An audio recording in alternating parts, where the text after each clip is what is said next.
The first 5 cuts to trim from a 90 to 85-man roster have been made official. I was refreshing the Bleacher Report app like crazy, with the deadline being 3 p.m. Central Standard Time today. The Vikings announced the moves with about an hour and a half to spare. The 5 players cut are fullback Jake Bargas. No sense in having 2 fullbacks with C.J. Ham on the team. Outside linebacker Andre Meeks. Defensive tackle Tyree Stevenson, wide receiver Thomas Hennigan, and cornerback Ty Smith.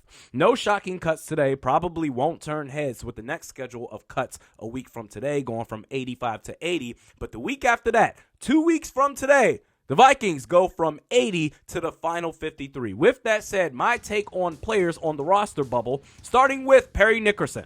Gave up a 34-yard touchdown on Sunday to DJ Turner. Couldn't tackle worth a damn. An illegal contact penalty negated a DJ Wonnum sack. He's really got to show something on Saturday against the Niners. Up next, Chaz Surratt. Missed tackles on Sunday. The inside linebacker depth. After Jordan Hicks and Eric Kendricks, you've got Brian Asamoah, Troy Dye, Blake Lynch. Getting a little bit too steep to climb. After that, we've got Albert Wilson.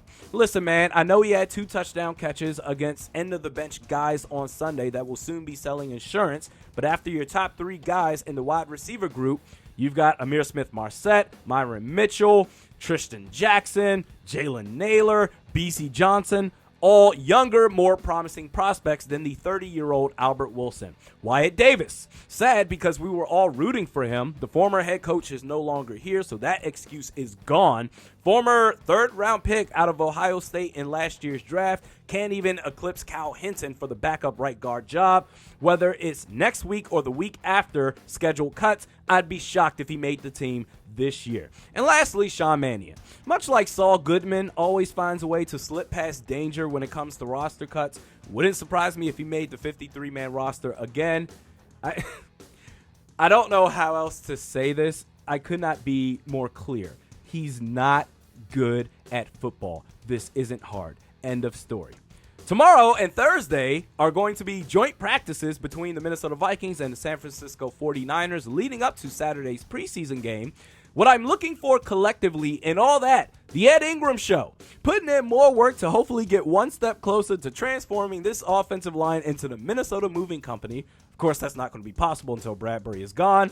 More Kane Nwangu and Ty Chandler, please. Further developing into quality backs. Imperative with the inevitable departure of Alexander Mattison, either via trade this season or after he signs elsewhere after free agency next year. Harrison Phillips, big sack play on Sunday against the Raiders, ripped away from a one-on-one block to get to the quarterback. Very nice. If he's going to be the starting nose tackle, I want to see if he can create pressure on the clogged up nasty plays when there's chaos all along the trenches. And lastly, Chris Reed, I'm begging you, please learn to snap the ball effectively, study line protections late at night, whatever you've got to do. Probably not going to happen, but I would like to see him get reps at center, even if it's with the second team offensive line.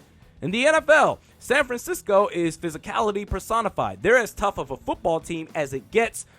Saturday's game presents a challenge. Even with these joint practices, it presents a challenge to Minnesota, being that you either are going to get instantly better because of it, or you get your asses kicked now, lick your wounds, learn from it, and get better later. We're back at it tomorrow. We'll see you then.